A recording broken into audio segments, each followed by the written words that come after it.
नमस्कार, दोपहर दमदार देख रहे हैं आप। मैं हूं आपके साथ शुभांगी सिंह मिश्रा। ये बुलेटिन की शुरुआत करेंगे, सबसे पहले बात करेंगे खरगोन की, जहां खेत के कुएं में तेंदुआ गिर गया है। बताया जा रहा है कि शिकार की कोशिश के दौरान ये तेंदुआ कुएं में जा गिरा। सूचना के बाद वन अमला मौके पर मौजूद है। खबरें हैं कि तेंदुए को रेस्क्यू करने की कोशिशें लगातार जारी हैं। कसरावत थाना क्षेत्र के नावड़ा तोड़ी की यह घटना बताई जा रही है। तस्वीरों में साफ नजर आ रहा है किस तरह से तेंदुआ इस गहरे कुएं में जा गिरा है, लेकिन वन विभाग की टीम मौके पर मौजूद है और तमाम प्रयास किए जा रहे हैं कि तेंदुए को बाहर निकाला जाए। अधिक जानकारी ले लेते हैं, संवाददाता आशुतोष पुरोहित हमारे साथ फोन लाइन पर जुड़ गए हैं। आशुतोष, रेस्क्यू ऑपरेशन कितने समय तक चल सकता है? क्या कुछ प्रयास किए जा रहे हैं कि तेंदुए को बाहर निकाला जाए?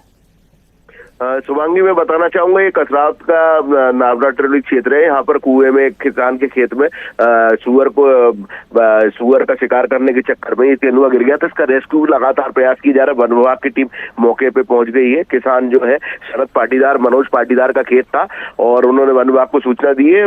प्रयास किया जा रहा है। लोगों की भीड़ भी वहाँ जमा हो गई है। खासतौर पर तो भीड़ जमा हो जाने से वन विभाग के जो अधिकारी पहुंचे, भीड़ को भी उन्होंने अलग हटाया। पुलिस भी मौके पे पहुंच गई है और वन विभाग के अधिकारियों से हमारी चर्चा हुई। उन्होंने का प्रयास किया जा रहा है कि तेंदुए को सुरक्षित निकाल कर जो वापस वो जंगल में चला जाए, इस प्रकार के प्रयास किए जा रहे हैं। और विशेषज्ञों को भी इंदौर से जो राला मंडल है वहां से विशेषज्ञ की टीम भी जल्दी पहुंचेगी और जल्दी से जल्दी रेस्क्यू हो जाए, इसके लिए पूरी वन विभाग की टीम और प्रशासन की टीम मौके पे मौजूद है।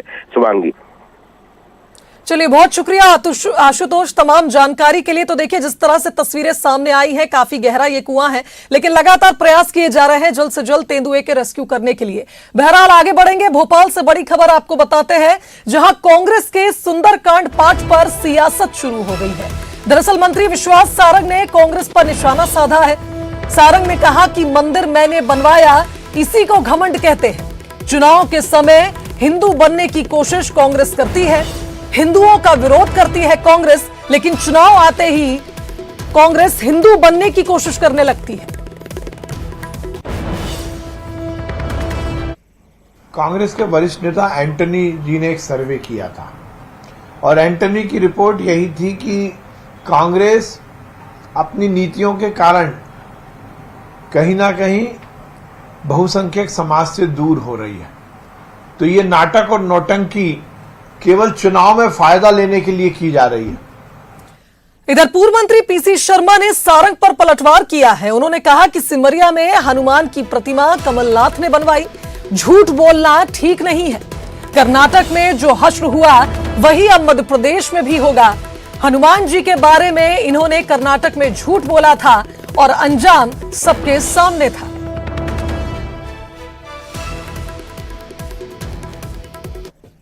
जानती है कि हिंदुस्तान की सबसे ऊंची हनुमान जी की मूर्ति छिंदवाड़ा सिमरिया में लगी है। सारे लोग जाते हैं, देश से जाते हैं, विदेश से आते हैं। उसमें झूठ बोलना, ये हनुमान जी के मामले में जब जब इनने झूठ बोला, वहां भी बोला था इनने कर्नाटक में, तो हश्र देख लिया। अब यहाँ भी वो बोल दिया है, ये हश्र लिख लें। ये मैं बार बार कहता हूँ, 114 नहीं 174 से ज्यादा आएगी और कमलनाथ जी मुख्यमंत्री बनेंगे। और कोई लोगों जो लोग बहुत से बना रहे हो इधर उधर, बहुत से, ये लोगों का लोकार्पण कमलनाथ जी के करकमलों से होगा। ये हनुमान जी की भी इच्छा है। चलिए, इस खबर पर हमारे साथ संवाददाता शैलेंद्र भदौरिया लाइव जुड़ गए, उनका रुख कर लेते हैं। शैलेंद्र, अगर हनुमान जी की बात की जाए तो कमलनाथ परम भक्त अपने आप को हनुमान जी के बताते हैं। मूर्ति स्थापना पर अब सियासत शुरू हो गई है। मुझे आज भी याद है वो समय जब कमलनाथ ने हनुमान जी का एक पिक्चर वाला केक काटा था, उस पर भी सियासत हुई थी। कुल मिलाकर ये कहा जाए, दोनों ही दल अपने अपने हनुमान की भक्ति करते नजर आ रहे हैं।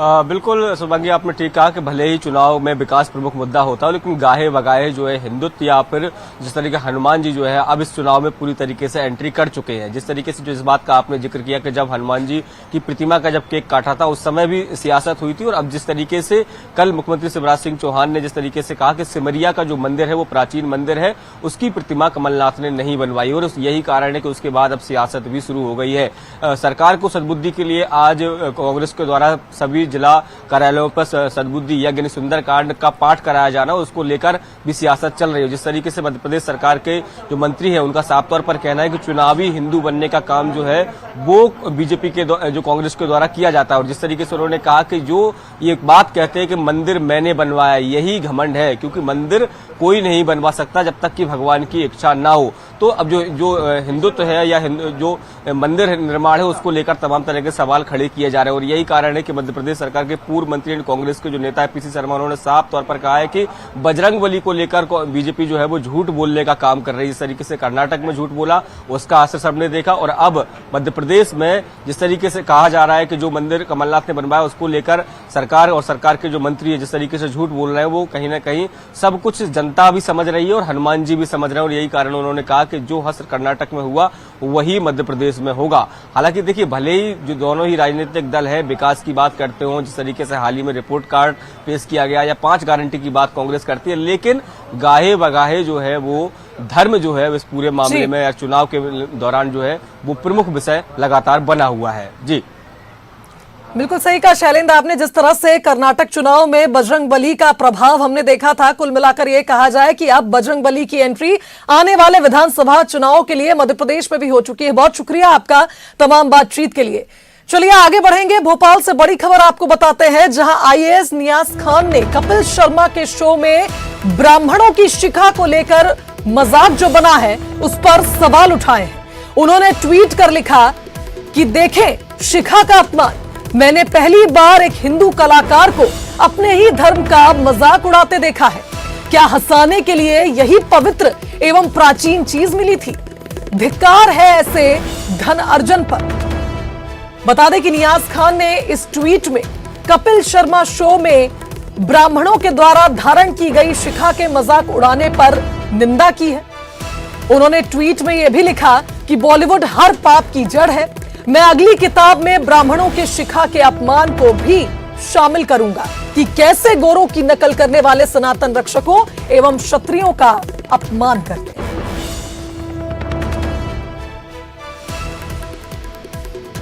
चलिए इस खबर पर हमारे साथ शैलेंद्र सिंह चौहान भोपाल से लाइव जुड़ गए, उनका रुख कर लेते हैं। शैलेंद्र, कुल मिलाकर यह कहा जाए कि धर्म कोई भी हो, मजाक बनाने का जो एक ट्रेंड हम कहेंगे लगातार चला आ रहा है, और खास करके अगर हिंदू धर्म की, सनातन धर्म की बात की जाए तो बहुत आसान हो गया है अब लोगों के लिए, और खास करके हम बॉलीवुड का अगर जिक्र करते हैं, बहुत आसान हो गया है सनातन धर्म का मजाक बनाना। यह कितना ठीक है? जी बिल्कुल, देखिए कपिल शर्मा के शो में जिस तरह से चोटी को लेकर, शिखा को लेकर मजाक बनाया गया है, उसके बाद से आईएएस नियाज खान ने लगातार 3-4 बड़े ट्वीट किए हैं और उन्होंने ये आश्चर्य जताया है कि एक कपिल शर्मा खुद जो ब्राह्मण है वो किस तरह से इस शो में मजाक उड़ा रहे हैं। और उनका साथी कलाकार जब चोटी को लेकर जाता है तो वो साथी कलाकारों के साथ मजाक बनता हुआ है, और उसके बाद वो आश्चर्य जता रहे हैं कि सारे ब्राह्मण इस पर चुप है, किसी ब्राह्मण की आवाज नहीं निकल रही है कि इस तरह नहीं होना चाहिए शो में। और बोले, मैं ये भी कहा कि मैं इसकी कड़ी निंदा करता हूं। हमने उनसे नियाज खान से भी बात की, उन्होंने कहा कि वो इस पर एक किताब भी लिख रहे हैं जो वॉर ऑफ कलयुग है, उसमें ब्राह्मणों के जो सनातन धर्म है जिसकी परंपरा का पालन करते हैं उसको लेकर भी सारी बातों को वो लिखेंगे, और उसमें ये जिक्र भी करेंगे कि किस तरह से बार बार शिखा का अपमान किया जाता है। और देखिए ये लगातार एक ट्रेंड में है कि कोई भी किसी भी धर्म वर्ग के प्रति किसी न किसी बात को उठाकर इस तरह की कंट्रोवर्सी खड़ा करता है, और उसके बाद जब ज्यादा तूल पकड़ता है विवाद तो उसके बाद माफी मांग ली जाती है। बिल्कुल सही कहा शैलेंद्र। और कुल मिलाकर यह कहा जाए कि किसी भी धर्म से, उनकी परंपराओं से छेड़छाड़ करने का हक किसी को भी नहीं दिया गया है। बेहद निंदनीय यह होता है जब मनोरंजन के लिए धर्म का इस्तेमाल होता है। फिलहाल बहुत शुक्रिया आपका तमाम बातचीत के लिए। चलिए आगे बढ़ेंगे। अंबिकापुर से बड़ी खबर आपको बताते हैं, जहां अस्पताल में 2 नवजात की मौत से हड़कंप मच गया। दरअसल प्रसव के दौरान दोनों नवजातों की मौत हुई है। नर्स और अस्पताल प्रबंधन पर लापरवाही के आरोप परिजनों ने लगाए हैं। सामुदायिक स्वास्थ्य केंद्र सीतापुर का यह मामला बताया जा रहा है, जहां 2 नवजातों की मौत हुई है। तो अस्पताल में परिजनों ने जमकर हंगामा किया। परिजनों का कहना है कि लापरवाही बरती गई, जिसके चलते बच्चों की मौत हुई है।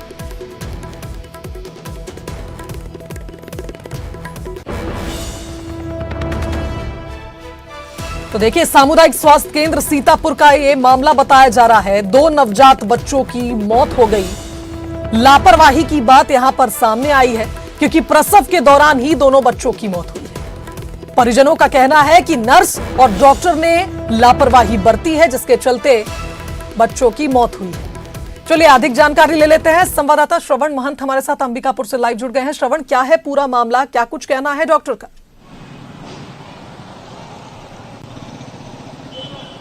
देखिए शुभांगी, ये सामुदायिक स्वास्थ्य केंद्र सीतापुर का मामला है। यहाँ 2 नवजात शिशु की सुबह तक मौत हो गई है और दोनों ही प्रसव पीड़ा के दौरान मौत हुई है। दोनों अलग अलग गांव से जब प्रसव पीड़ा बढ़ने पर अस्पताल में उनके जो परिजन हैं वो भर्ती कराए थे, लेकिन जो लापरवाही यहाँ पर परिजनों ने आरोप लगाया है कि वहाँ के जो नर्स हैं और वहाँ के अस्पताल प्रबंधन है, क्योंकि एक मौत बताया जा रहा है कि सुबह करीबन 2-3 बजे हुआ है और एक 7 बजे करीबन दूसरी मौत, नवजात की मौत हुई है। और दोनों ही मामले में जो परिजन हैं वो नर्स और अस्पताल प्रबंधन के ऊपर जो लापरवाही का आरोप लगा रहे हैं। उनका कहना है कि वहां के जो नर्स थे उनको कई बार प्रसव पीड़ा के जब बढ़ा था तब कई बार उनको नर्सों को बुलाया गया था कि आप सुरक्षित प्रसव कर दें, लेकिन इसके बाद भी जो वहां के स्टाफ नर्स हैं और तमाम जो डॉक्टर हैं वो वहां तक नहीं पहुंचे और इसका नतीजा ये हुआ कि 2 नवजात की मौत हो गई है। और दोनों नवजात की मौत के बाद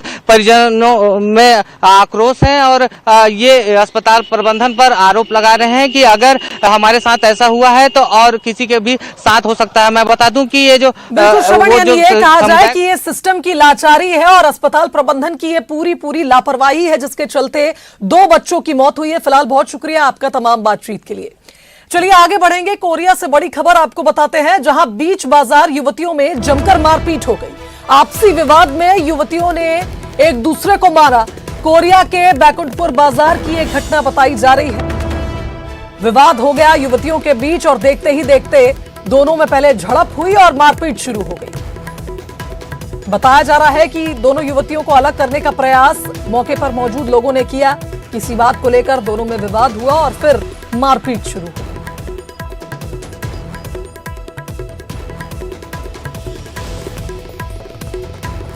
तो कोरिया से तस्वीरें सामने आई हैं।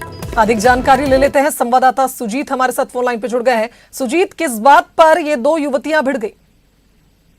देखिए, बैकुंठपुर के सिटी को थाना का अंतर्गत पूरा मामला है, जहां पे बीच बाजार, बैकुंठपुर के बीच बाजार, जहां पे राखी का भी उत्सव है। अभी 30 तारीख को जो है राखी का है। ऐसे में तमाम जो शहर के लोग वहां बाजार पहुंच रहे हैं और अपनी खरीदारी कर रहे हैं। ऐसे में युवतियां जो हैं, 3 से 4 युवतियां, आप वीडियो में साफ देख सकते हैं किस तरह आपस में वहां पे आपसी विवाद में आपसी भिड़े और वहां के स्थानीय लोग काफी देर तक देखते रहे। उसके बाद जब काफी ज्यादा जो विवाद बढ़ता गया तो जिसके बाद जो है वहां पे स्थानीय लोगों ने पूरे मामले को सुलझाया और युवतियों को शांत कराया। जी चलिए, शुक्रिया सुजीत तमाम जानकारी के लिए। चलिए आगे बढ़ेंगे। अब रायपुर से बड़ी खबर आपको बताते हैं, जहां बीजेपी प्रदेश प्रभारी ओम माथुर दिल्ली पहुंच चुके हैं। सह प्रभारी नितिन नवीन भी उनके साथ दिल्ली गए हैं। दिल्ली में दूसरी लिस्ट को लेकर बैठक हो सकती है। वहीं आपको यह भी बता दें कि दूसरी लिस्ट को लेकर रायपुर में बीजेपी के नेता जुटे थे, जिसके बाद अब प्रभारी दिल्ली पहुंच चुके हैं। बैठक में प्रत्याशियों के नामों को लेकर जो चर्चा हुई थी उस पर अब आगे क्या कुछ होना है। आला कमान के पास ये दोनों ही प्रभारी पहुंचेंगे, सह प्रभारी। और आपको ये भी बता दें कि ओम माथुर दिल्ली में प्रत्याशियों से जुड़ी रिपोर्ट भी सौंपने वाले हैं और जल्द ही बीजेपी अब दूसरी सूची भी जारी कर सकती है। कयास यही लगाए जा रहे हैं कि हो सकता है सितंबर के पहले हफ्ते में ही दूसरी सूची भी जारी हो जाए। अधिक जानकारी ले लेते हैं। संवाददाता आकाश शुक्ला हमारे साथ फोन लाइन पे जुड़ गए हैं। आकाश, जिस तरह से बैठकों का दौर जारी है, यही माना जा रहा है कि जल्द ही बीजेपी दूसरी लिस्ट भी जारी कर देगी। जी शुभांगी, चुनाव की तैयारी जोरों पर है। अभी हाल ही में बैठक हुई जिसमें ओम माथुर, नितिन नवीन और तमाम संगठन के बड़े नेता मौजूद थे। प्रदेश मुख्यालय में लगातार बैठकों का दौर चला। इसके साथ ही टिकट पर भी काफी चर्चा हुई है, लंबी चर्चा हुई है। इसमें उन प्रत्याशियों पर, उन सीटों पर फोकस किया गया है जो या तो बीजेपी जिनमें जीत दर्ज कराना चाहती है, भारी बहुमत से जीत लाना चाहती है। ऐसे में जिताऊ प्रत्याशी को ही वह टिकट देना चाहती है। इस पर मंथन किया गया है। आज वह दिल्ली के लिए रवाना हो गए हैं। ओम माथुर, नितिन नवीन समेत अन्य संगठन के बड़े पदाधिकारी, और कहा जा रहा है कि बैठक होने वाली है भाजपा की। इसके बाद जल्द ही प्रत्याशियों की अगली सूची जारी कर दी जाएगी। जी चलिए, बहुत शुक्रिया आकाश आपका तमाम बातचीत के लिए। तो आज बीजेपी की बड़ी बैठक दिल्ली में होगी, जिसके बाद स्थिति और साफ हो जाएगी। बहरहाल आगे बढ़ते हैं। देवास से बड़ी खबर, जहां प्रतिष्ठित बिजनेसमैन ने सुसाइड कर लिया है। त्रिभुवन चावड़ा ने फांसी लगाकर अपनी जान दे दी है। वहीं आपको बता दें कि पुलिस को मौके से सुसाइड नोट भी मिला है। परिजनों के आवेदन पर पुलिस ने नोट को गोपनीय रखा है। बिजनेसमैन की 2 कंपनियां हैं गियर बनाने की। प्रतिष्ठित बिजनेसमैन है देवास के, जिन्होंने आत्महत्या की है। त्रिभुवन चावड़ा ने फांसी लगाकर जान दे दी है, लेकिन इसके पीछे कारण क्या है? परिजनों ने गुहार लगाई है कि इसे गोपनीय रखा जाए। फिलहाल पुलिस मामले की जांच कर रही है। एक सुसाइड नोट भी बरामद हुआ है, जिसके आधार पर पुलिस आगे की कार्रवाई करेगी। बता दें कि बिजनेसमैन त्रिभुवन चावड़ा की गियर बनाने की 2 कंपनियां हैं। काफी बड़ा नाम है देवास में इनका। अचानक ही सुसाइड कर लिया है, जिसके चलते कई सवाल खड़े हो रहे हैं। पुलिस को मौके से जो सुसाइड नोट मिला है, परिजनों के आवेदन पर पुलिस ने नोट को गोपनीय रखा है, लेकिन अब मामले की जांच हर एंगल से की जाएगी।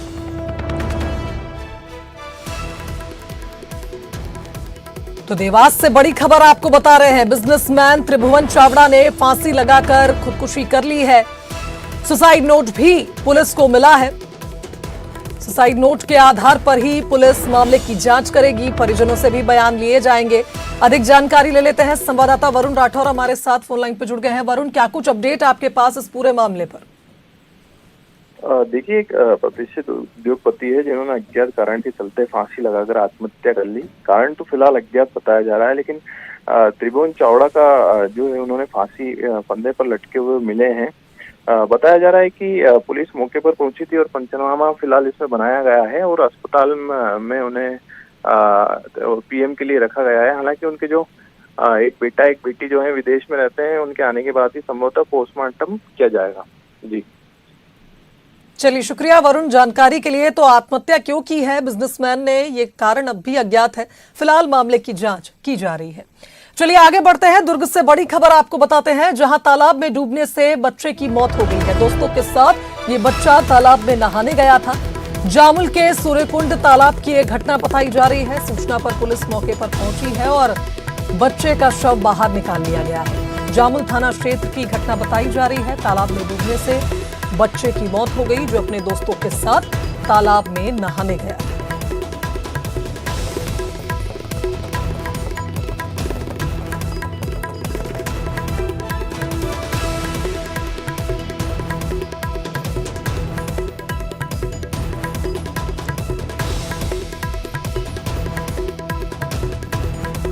तो आपको बता दें, दुर्ग से बड़ी खबर, दोस्तों के साथ नहाने गया बच्चा तालाब में डूब गया, जिसके चलते उसकी मौत हो गई है। जामुल के सूर्यकुंड तालाब की एक घटना बताई जा रही है।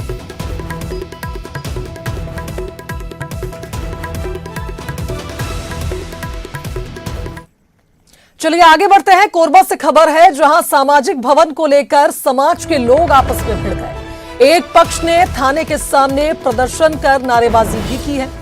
चंद्रा समाज के सामाजिक भवन को लेकर यह विवाद हुआ। लोगों को समझाने में पुलिस जुटी हुई है। सामाजिक भवन को लेकर अचानक ही कुछ विवाद हो गया, जिसके चलते चंद्रा समाज के सामाजिक भवन को लेकर यह विवाद बताया जा रहा है। एक पक्ष ने थाने के सामने प्रदर्शन भी शुरू कर दिया।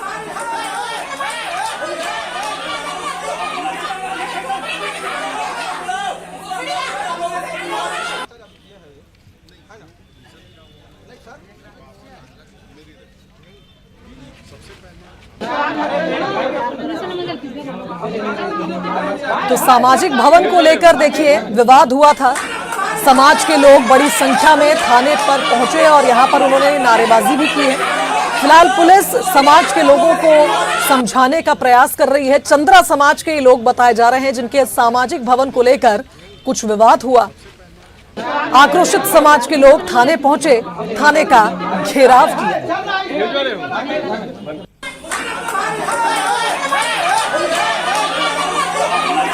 अब विवाद किस बात पर है ये स्पष्ट नहीं हो पाया है। फिलहाल पुलिस लोगों को समझाइश दे रही है।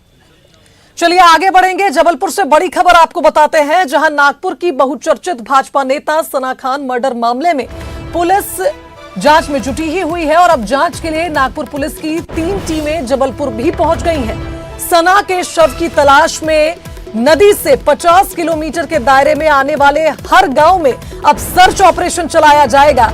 बता दें कि नागपुर पुलिस ने आरोपियों के बयान के आधार पर बैग और एक मोबाइल फोन को भी तलाश किया था। बताया जा रहा है कि इसको ढूंढ लिया गया है। अब तक नागपुर पुलिस 5 लोगों को इस मामले में गिरफ्तार भी कर चुकी है। वहीं आपको यह भी बता दें कि तेंदुखेड़ा विधायक संजू शर्मा से भी इस मामले में पूछताछ हो रही है। 2 अगस्त को जबलपुर स्थित फ्लैट में आरोपी पति अमित साहू ने पत्नी सना खान को मौत के घाट उतारा था, जिसके बाद से लगातार सना के शव की तलाश जारी है। 50 लाख रुपए के लेन देन के चलते विवाद हुआ था, सना की हत्या हुई और अब आरोपियों की निशानदेही पर ही सना को ढूंढा जा रहा है। सवाल अब भी वही बरकरार है कि आखिर सना कहां है। सना के शव को ढूंढने के लिए नागपुर से भी अब 3 टीमें जबलपुर पहुंच चुकी हैं और अब आसपास के क्षेत्र में जिस नदी में सना के शव को आरोपी ने बहाया था वहीं पर तलाश की जाएगी, सर्च ऑपरेशन चलाया जाएगा।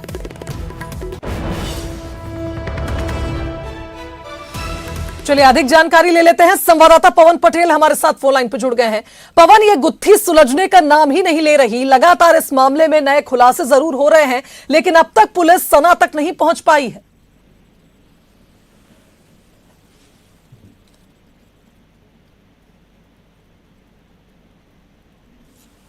पवन, आवाज मिल रही है आपको मेरी? यदि देखा जाए तो शिवांगी, ये बेहद चर्चित मामला है और न सिर्फ जबलपुर नागपुर की बात करें बल्कि पूरे देश में इस घटना की चर्चा हो रही है और नागपुर पुलिस लगातार सर्च अभियान चला रही है। इस समय जो है सबसे बड़ा अपडेट यही है कि 3 टीमें नागपुर की पुलिस की जबलपुर पहुंची हैं, जो बेहद नर्मदा नदी के किनारे किनारे जितने भी गाँव हैं, जितनी भी जगह है वहां पर सर्चिंग की जा रही है। जबलपुर से लेकर और जहां तक संभव हो सकता है जितनी दूरी तक सर्चिंग की जा सकती है वहां सर्चिंग की जाएगी और सना का शव न मिलने के कारण कहीं न कहीं ये मामला जो है कमजोर पड़ सकता है। कोर्ट में इस मामले में आरोपियों को काफी मदद मिल सकती है। इसीलिए नागपुर की पुलिस चाह रही है कि इस मामले में सना का शव अगर मिल जाता है तो इस पूरी घटना में जो है एक निर्णायक स्थिति पर कोर्ट में पहुंचा जा सकता है, साथ ही अपराधियों को सजा भी मिल सकती है। बिल्कुल सही कहा पवन आपने, और उम्मीद भी यही की जा सकती है कि जिस तरह से लगातार टीमें जुटी हुई हैं, जल्द से जल्द उन्हें शव भी बरामद हो जाए। बहुत शुक्रिया आपका तमाम बातचीत के लिए।